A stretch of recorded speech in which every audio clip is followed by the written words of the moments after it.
I don't know how long I'm going to live. It could be an hour from now, a day, a decade, hopefully 4 decades longer. As long as that health span is there, not lifespan, but as long as that health span is there. So, with that in mind, is like the top priority of health span, whatever days, weeks, months, years, decades I have left, let's make them quality. So we pull in things like chiropractic care, we pull in things like laser, which I'm sure we're going to talk about here. We pull these things in to try to improve our lifespan.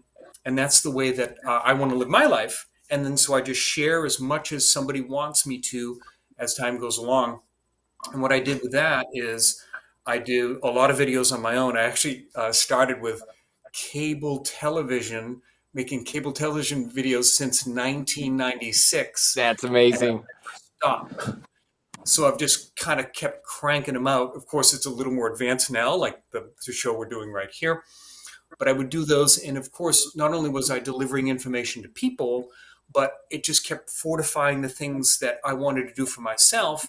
And I keep investigating, keep trying, keep experimenting, keep health hacking, just like you guys do, pulling in stuff, experimenting, seeing if it works on other people or not, seeing if it works for yourself, for your family. And if it does, you keep it. And if it doesn't, you modify or eliminate and keep moving on.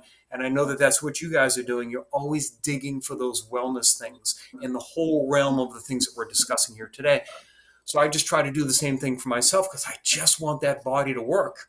I want to extend my my profession, right?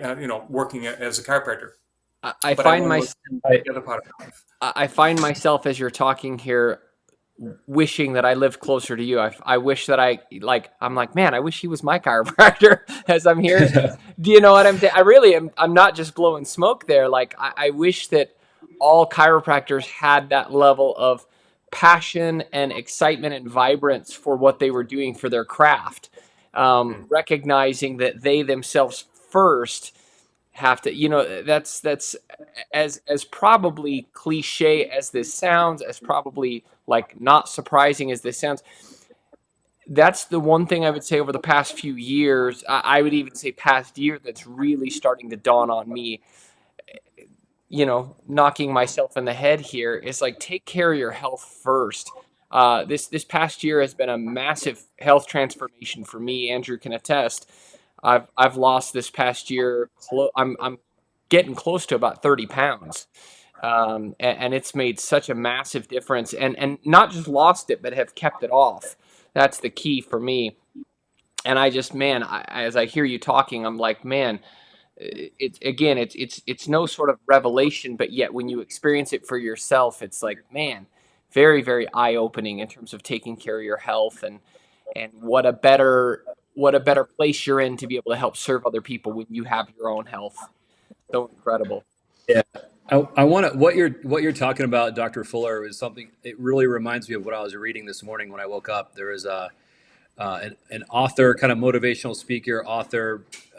His name is William Arthur Ward, and I don't hear too many people quote him or mention him. Do you know who that is? I do. I've read some of his stuff. Yeah, keep going. Yeah. Oh, yeah. So what you're talking about is like your kind of lifelong journey and learning new things and trying new things, experimenting things. Reminds me of this quote that I read it this morning and wrote it down because it was like, I'm like, I need to come back to this. So his quote was, "The adventure to life is to learn. The purpose of life is to grow. The nature of life is to change. The challenge of life is to overcome. The essence of life is to care. The opportunity of life is to serve. The secret of life is to dare. The spice of life is to befriend. And the beauty of life is to give." And what you're talking about in your kind of exploration reminded me of that quote. I'm like, man, like this is, here you have a doctor, like to Chad's point, like how lucky are your patients to have you as their doctor who's not only living what he's preaching, that's a massive thing, but always continuing to learn and to kind of evolve in your understanding and knowledge. Like that's such an impactful thing. I know so many docs who graduate and they're like, well, I learned all the things I need to learn.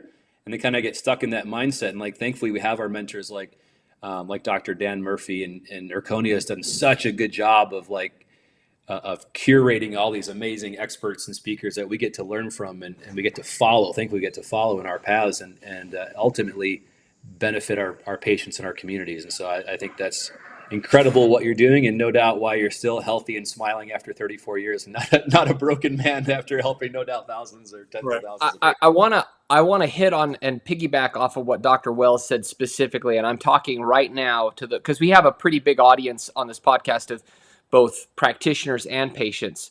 So whoever needs to hear this, but I'm thinking more practitioners. If you do fall into that category of feeling burnt out, frustrated, man, ready to throw in the towel, whatever, if you're just feeling like, man, not that zest in practice and in life, clue into exactly what Dr. Scott was just talking about there. You said something there that was so funny to me. You're like, I did the Difflumane program a couple times. I'm like, why do it once when you can do it a couple times? Like most docs are like, okay, check that off my, you know what I mean? And so the whole point I would say is if I didn't know anything else about you, Dr. Fuller, the one thing I could say is that you have a zest for life and learning. You can tell that from you. You know what I mean? And so that's the thing I would say to docs is clue into that. Like life leaves clues for us, and what we have on this podcast with us is an example of someone who is giving you clues as to how to avoid practice burnout, how to feel more energized and passionate and excited about practice, how to, you know what I mean? And kind of along the same lines with what Andrew said. I love that quote. That's a beautiful quote.